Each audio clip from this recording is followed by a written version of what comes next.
12 Rules for Life, Jordan B. Peterson. Treat yourself like someone you are responsible for helping.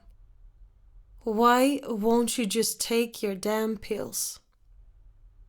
Imagine that 100 people are prescribed a drug. Consider what happens next. 1/3 of them won't fill the prescription. Half of the remaining 67 will fill it, but won't take the medication correctly. They'll miss doses. They'll quit taking it early. They might not even take it at all. Physicians and pharmacists tend to blame such patients for their non-compliance, inaction, and error. You can lead a horse to water, they'll reason. Psychologists tend to take the dim view of such judgments. We are trained to assume that the failure of patients to follow professional advice is the fault of the practitioner, not the patient.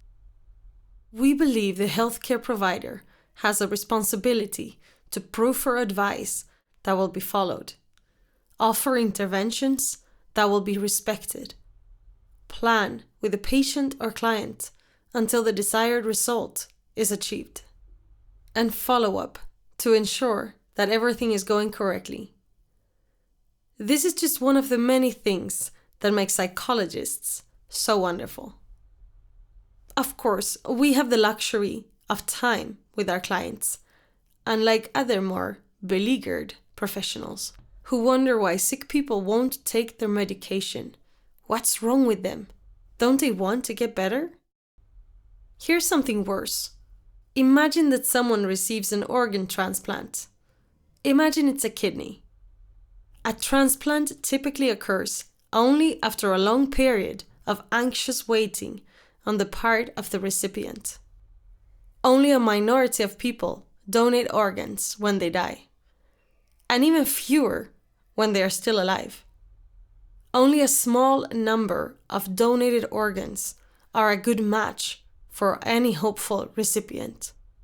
This means that the typical kidney transplantee has been undergoing dialysis, the only alternative for years. Dialysis involves passing all the patient's blood out of his or her body through a machine and back in. It is an unlikely and miraculous treatment. So that's all good, but it's not pleasant. It must happen 5 to 7 times a week for 8 hours a time. It should happen every time the patient sleeps. That's too much. No one wants to stay on dialysis. Now, one of the complications of transplantation is rejection. Your body does not like it when parts of someone else's body are stitched into it. Your immune system will attack and destroy such foreign elements, even when they are crucial to your survival. To stop this from happening, you must take anti-rejection drugs, which weaken your immunity, increase your susceptibility to infectious diseases. Most people are happy to accept the trade-off. Recipients of transplants still suffer the effects of organ rejection, despite the existence and utility of these drugs. It's not because the drugs fail, although they sometimes do. It's more often because those prescribed the drugs do not take them. This beggars belief. It is seriously not good to have your kidney fail. Dialysis is no picnic. Transplantation surgery occurs after long waiting, at high risk and great expense.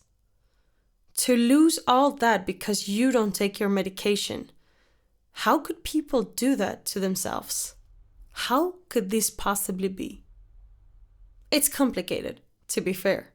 Many people who have received a transplanted organ are isolated or beset by multiple physical health problems, to say nothing of problems associated with unemployment or family crisis. They may be cognitively impaired, or depressed. They may not entirely trust their doctor or understand the necessity of the medication. Maybe they can barely afford the drugs and ration them desperately and unproductively. But, and this is the amazing thing, imagine that it isn't you who feels sick. It's your dog. So, you take him to the vet gives you a prescription. What happens then? You have just as many reasons to distrust the vet as a doctor. Furthermore, if you cared so little for your pet that you weren't concerned with what improper, substandard, or error-ridden prescription he might be given, you wouldn't have taken him to the vet in the first place. Thus, you care. Your action proves it. In fact, on average, you care more. People are better at filling and properly administering prescription medication to their pets than to themselves.